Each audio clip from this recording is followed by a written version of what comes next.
Hello everyone, in this video I'll be showing you an Arcane Archer Fighter mod build guide in Baldur's Gate 3. Now this class will be coming in patch 8, but I wanted to get a head start on this because there's a mod in the in-game mod manager now made by Sumradagnoth for the Arcane Archer. This is a really fun one. Their mod comes with a bunch of different fighter subclasses, so I'll be taking you through a full build guide, a gear, as well as combat. Now for our fighting style, I'm always a fan of +1 armor class. I think that's the best choice pretty much every time. However, this is an archery focused build, so I'm going to take the +2 to the range of weapon attacks to make sure that we land our attacks more frequently. As for our ability scores, 16 dexterity and constitution just makes the most sense here. We're going to be building around dexterity. However, having some strength is important too, because if you got high strength, you can use the Titan string bow. However, there's also strength potions that'll make that even stronger, so that'd be the route I'd go if you want to go that way for early game. And also I got late game too, so I'll show you off all the abilities in this as well. So I guess we'll go through the full leveling here and then go on to the equipment that we'll be using. Now we get action surge at level 2, and at level 3 we get to pick our subclass. Now this is going to be the Arcane Archer. You can see here some of the other class mods that they have made, but I'm also using the Nexus mod version, which is identical to the in-game mod manager. Test them both. And you also get the cantrip prestidigitation if you got the Mistress spell mod. And for our arcane shots, you get two choices here. There's a couple really powerful ones that we want to look at.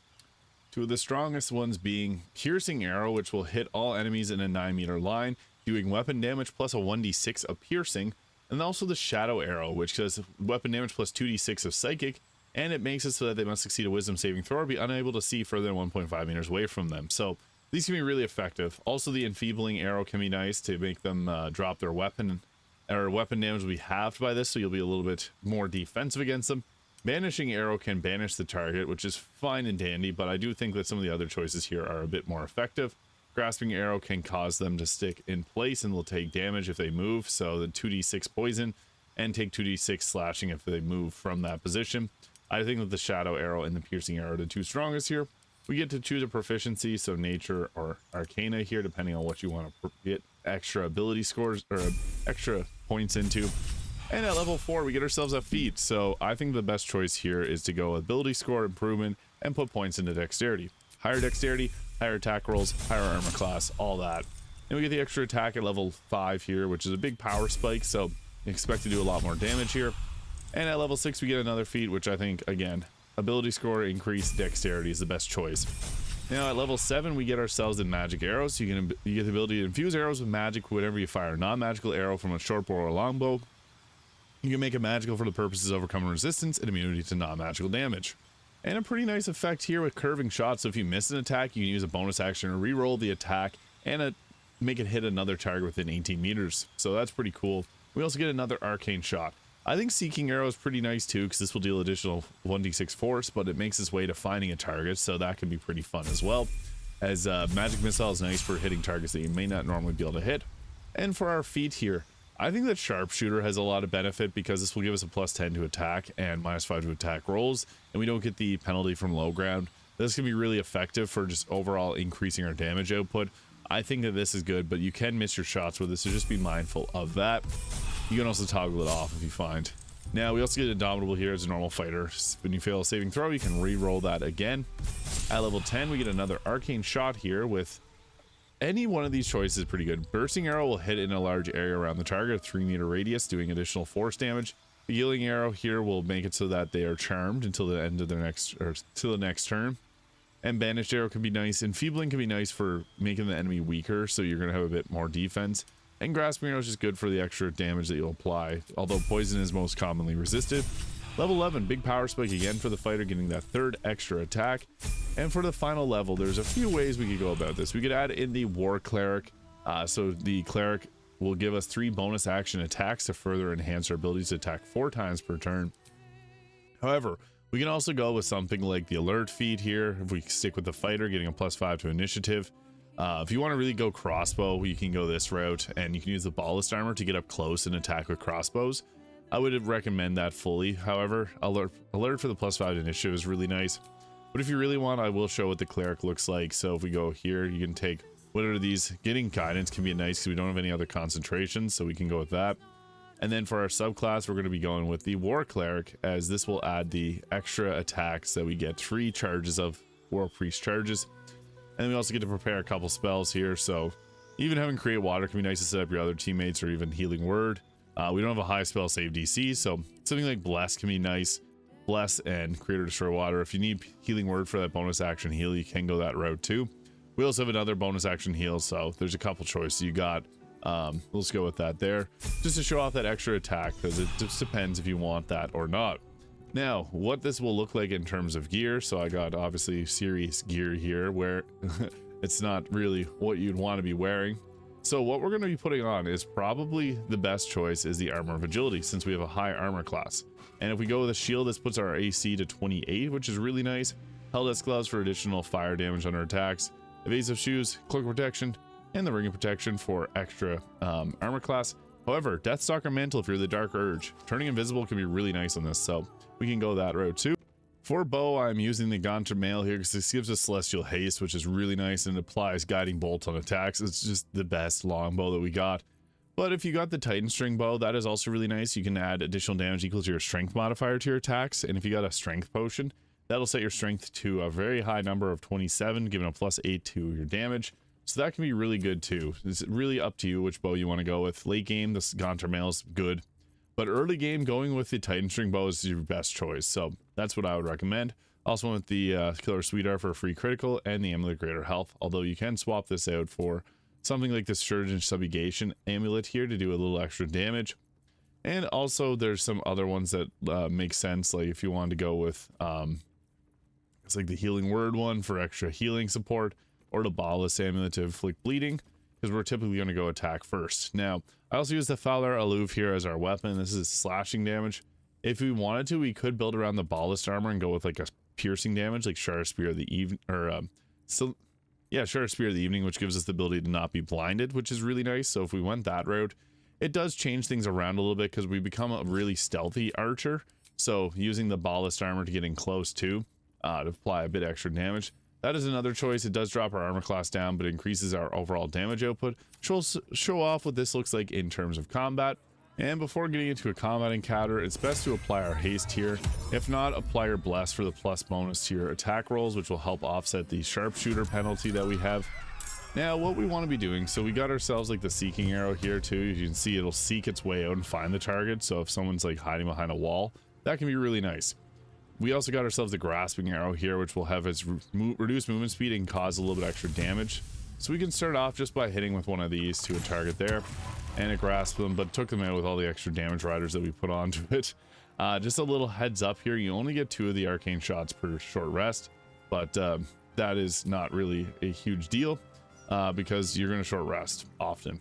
And we also turn invisible to give ourselves advantage on attacks after we attack. Because of that, this is just absolutely busted. We got 2 targets down, and I don't see any other targets here, so I'll see if I can alert the guards to come after us here. So we'll just attack, and you use the curving shot there to re-roll it. So this is pretty fun, which you can then apply to someone else, but there's no enemies nearby, so I just ended my turn there. But we had the recurving arrow there by my head. Now let's let them come out and fight us, and I'll show you again how powerful this can be. We had 2 shots and took out 2 targets, so that was pretty crazy. I didn't expect that. But from where we're at, if you can't hit with you got your shot there, but the curving shot or seeking arrow. Piercing arrow is nice though, because you can see we can hit in a straight line and hit both targets here. So this is a really fun one. I love this because there's nothing better than going in and attacking with an arrow and hitting both targets. It's like a staple in MMO games. And then we can just finish off with some arrow attacks. Guiding Bolt will continue to set up advantage on your attacks. So this can be nice if you wanted to multi-class, if you're doing like level 12 and add in the rogue as well. And then we also got our attack there that will, if we go in with a main hand attack, we got the Ballast armor on, which applies the Aura of Murder, and that will further enhance our damage. This should hopefully take her out there. Boom, and it did. And then we can attack him with advantage here. So boom. And just continue to pick him off. I don't know if we were able to apply the should have been enough to apply that there. We'll just keep attacking, and that took him out. So that was pretty strong. I'll show you what this can look like if we go at it to fight more guards. So getting ourselves into a bit of a stronger combat encounter. Piercing arrow again will hit multiple targets, so this is a really nice one to start off with if you can line it up. That's the fun part about this, because I really like when you can play an archer that's all about lining up the perfect shot. So that was able to take out 2 of them there, and we'll go ahead and probably take out a couple more. Yeah, boom, that took out the last one.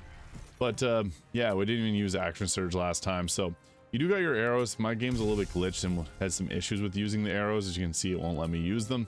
But another thing is nice, we got the ability to turn invisible, but we also have with the Shar Spear of the Evening, we can attack and create darkness, which we can hide in because we're not affected by that. So we can just hide in our own darkness and attack from it, giving us like advantage on our attacks. So this can be extremely useful. So you roll a 36 to hit, that's not missing.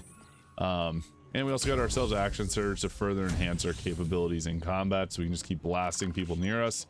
And we got a critical hit there, boom, that took them out. And we got seeking arrow for any of the pesky ones that are hiding behind walls. So we took another one out, and we got some coming from behind here, so we can go with our hamstring shot to slow them down a bit. And yeah, we're rolling 35s to hit. Oh, they rolled 11, perfect. Yeah, we hit them with the hamstrung, perfect. And then we can just go hide in our shadows. So stealth archer, reign supreme, we're immune to dark blindness, and they're gonna have a hard time trying to hit us. So that is the beautiful thing about darkness, is you're pretty safe when you're in it. And you can see here they're just gonna continually miss us with our attacks, and just waiting for the arcane cooldown so we can start blasting them again with some more arrows. Sometimes it is bugged that it won't actually take away your arcane charges, so that's something to keep in mind. But as you can see, they're not doing a very good job of being able to attack me. I'm blocking everything they throw at me and doing it effortlessly. So that is the nice thing about Shar Spear of the Evening. If you got it, you can really abuse it as this type of archer, because you get piercing. You can apply a weakness of piercing damage, and you can hide in this and just shoot out from your arrows. Shoot out with your arrows. So we got some hiding there. I did run out of the arcane charges, so I guess I can't use those again. But we can still hit with our ranged weapon attacks, so that is nice. We can pick away at them. And guiding bolt is applied. The nice thing about guiding bolt is you can continually just keep giving yourself advantage. This will take them out. Boom, that did perfect. And we'll just keep attacking the ones that are closest to us. Critical hit with guiding bolt, perfect. So yeah, Arcane Archer, we don't have our extra arrows there. We only get 2 per short rest, but that's fine. We also got ourselves additional radiant damage on here, and Bolt of Celestial Light, we'll use that. Big strong attack, frighten them, perfect. What's funny about this is we're hiding in darkness with a bright weapon, so kind of surprised how it works.